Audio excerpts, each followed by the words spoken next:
time to add the checkout button. For that, I'll go into my cart view here.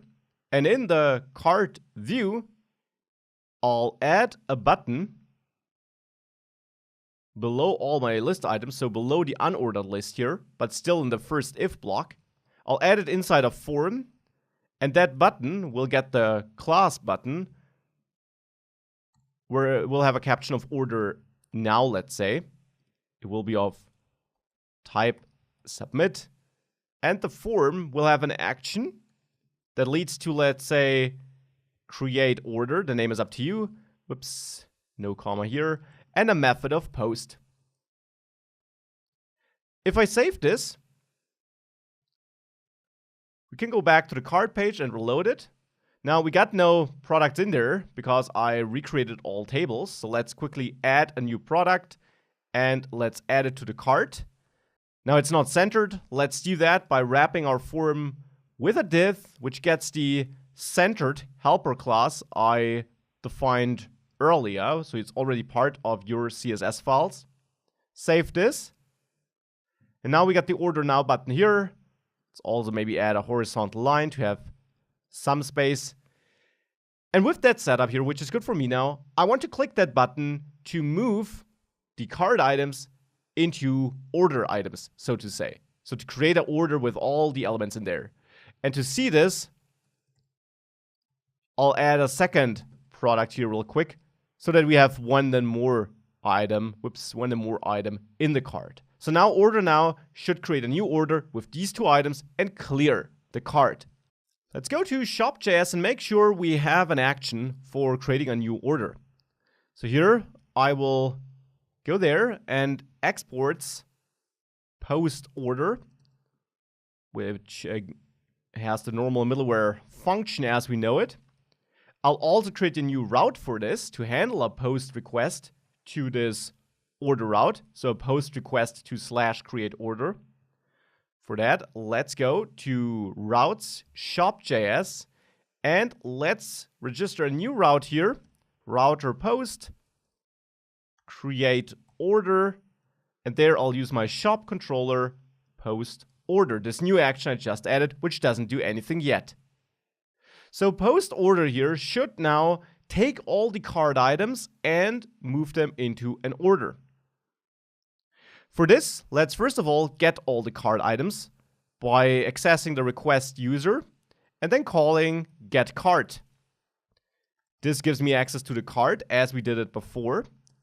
So here I'll console log any errors I might have, and then here I simply have access to the cart.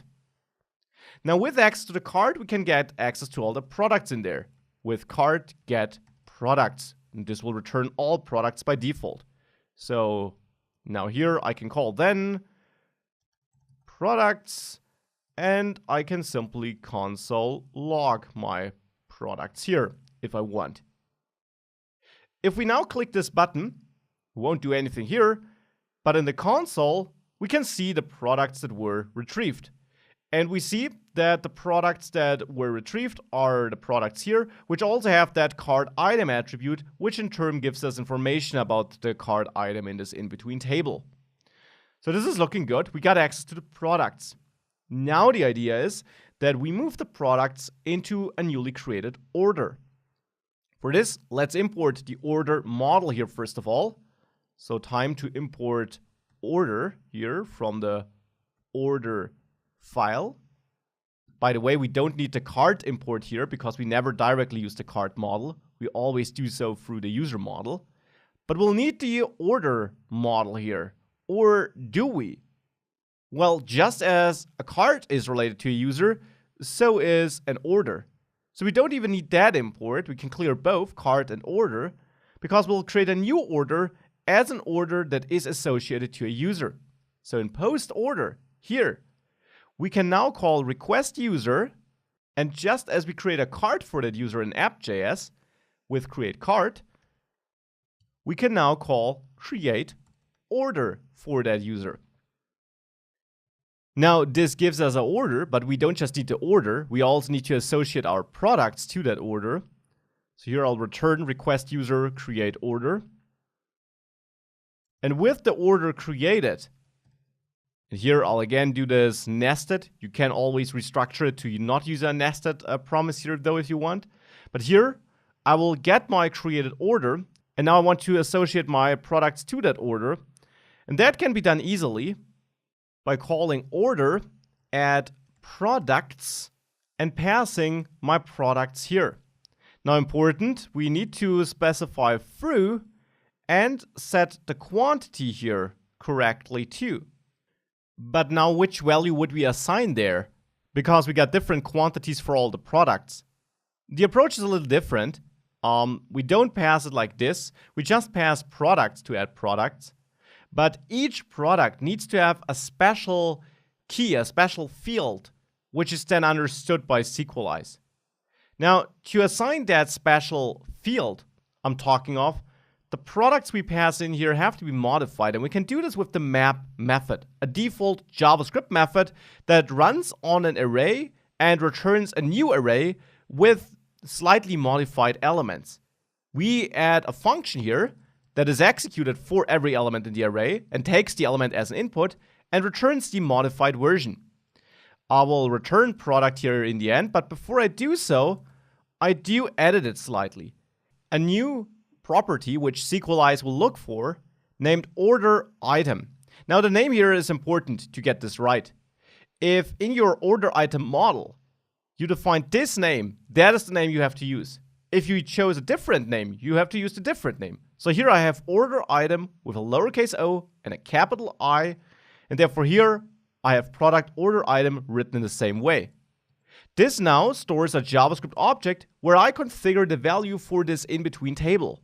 So here I simply define quantity, which is the value I need to store in between. And I set this equal to product cart item.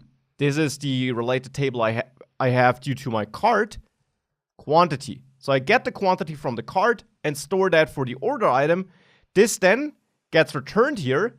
So now in the end I have an array of products with all the old product data, but also this new information regarding the quantity for my order, and add products will pick this up and add the products to the order with that quantity. This is what's happening here. Now we can return order add products here and add a new then block here where I get any result. And in here I will then redirect to orders.